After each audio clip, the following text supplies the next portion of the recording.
काशीपुर गांव में हरिया अपनी पत्नी सोनाली के साथ रहता था। वह एक गरीब व्यक्ति था, इसलिए वह गांव के एक जमींदार के खेतों में काम करता था, जिससे उसे कुछ थोड़े बहुत पैसे मिलते थे।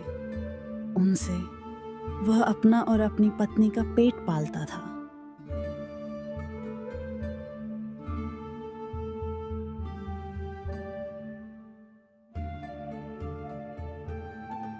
सुनिए जी, मुझे आप कुछ पैसे दीजिए जिससे मैं घर के लिए कुछ राशन ले आऊंगी।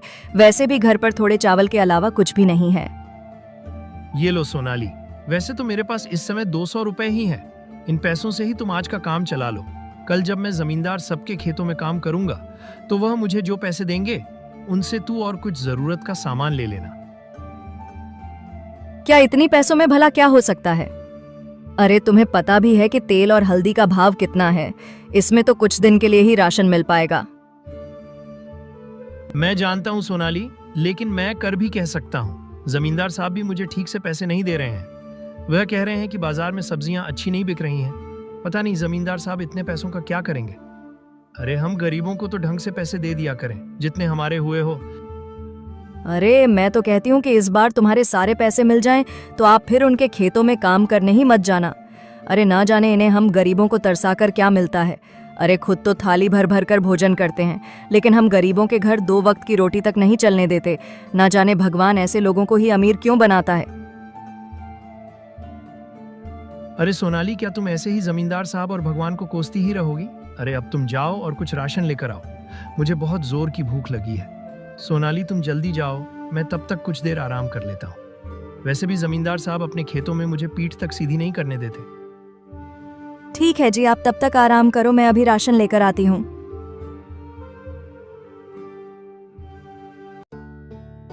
सोनाली घर के लिए कुछ राशन खरीद लेती है और फिर अब बारी थी सब्जियों की।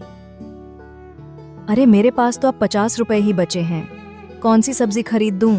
मुझे तो कुछ समझ नहीं आ रहा। अच्छा चलो, पहले सब्जी का भाव पता कर लेती हूँ, फिर सोचूंगी कि कौन सी सब्जी खरीदनी है। सोनाली सब्जी वाले के पास जाकर भाव पता करती है। भैया इन सब्जियों का भाव जरा बताना तो। अरे बहन जी, आप चाहे जो सब्जी ले लो, लेकिन सभी सब्जियों का भाव एक ही है। सभी सब्जियां 60 रुपए किलो ही हैं। अरे भैया, कुछ सब्जियों का भाव ही ज्यादा रखते और कुछ सस्ते दामों में बेचते तो कुछ समझ में भी आता कि क्या खरीदूं। लेकिन आपने तो सारी की सारी सब्जियां महंगी कर दी हैं। लेकिन तुम जब किसानों से सब्जियां खरीदते हो तो बहुत कम दामों में, लेकिन अपनी तो बहुत महंगी बेचते हो। नहीं बहन जी, आप गलत समझ रही हैं। अरे किसानों से तो ठेकेदार लोग खरीदते हैं और ठेकेदार लोग गोदाम में पहुंचाते हैं। गोदाम से हम लोगों को मिलती हैं। हाँ भैया, आप लोगों की भी तो मजबूरी ही है, लेकिन मेरे पास तो इतने पैसे भी नहीं है कि मैं सारी सब्जियां आधा आधा किलो खरीद सकूं। मेरे पास सिर्फ 60 रुपए ही हैं भैया। आप ऐसा करो कि इन रूपों में जितनी जितनी सब्जियां हो जाएं, आप उतनी उतनी मुझे दे दो।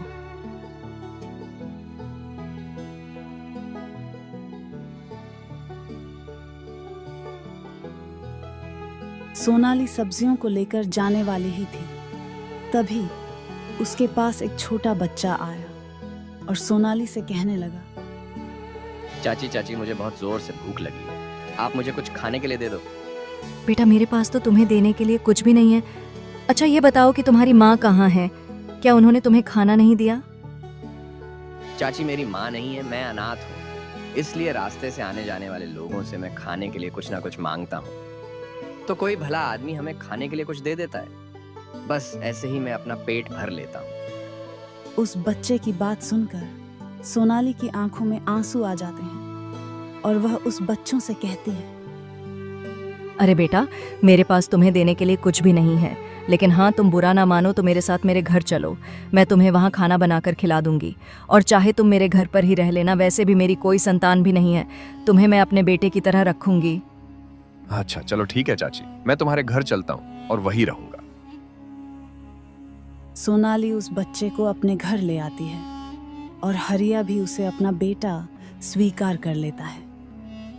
अच्छा जी, मैं इस बच्चे का नाम पिंटू रखती हूँ। पिंटू बेटा, इनके साथ तुम यहीं रहो।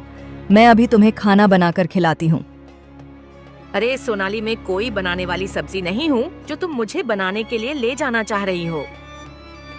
अजी, आपने सुना कि मेरा किसी ने नाम लिया है? हाँ सोनाली, मुझे भी सुनाई दिया कि तुम्हारा नाम किसी ने लिया है। अरे किसी ने तुम्हारा नाम नहीं लिया है सोनाली, मैंने लिया है। अरे अपनी टोकरी में देखो, मैं जादुई फूल गोभी है यार। अच्छा, तो तुम मेरा नाम ले रही थी, लेकिन तुम तो एक जादुई फूल गोभी हो। फिर तुम मेरे पास ही क्यों आई? तुम तो जादुई फूल गोभी हो, इसलिए जिसके पास भी जाओगी उसकी किस्मत ही चमक जाएगी। तुम मेरे पास आई हो, इसकी कोई तो कोई वजह होगी।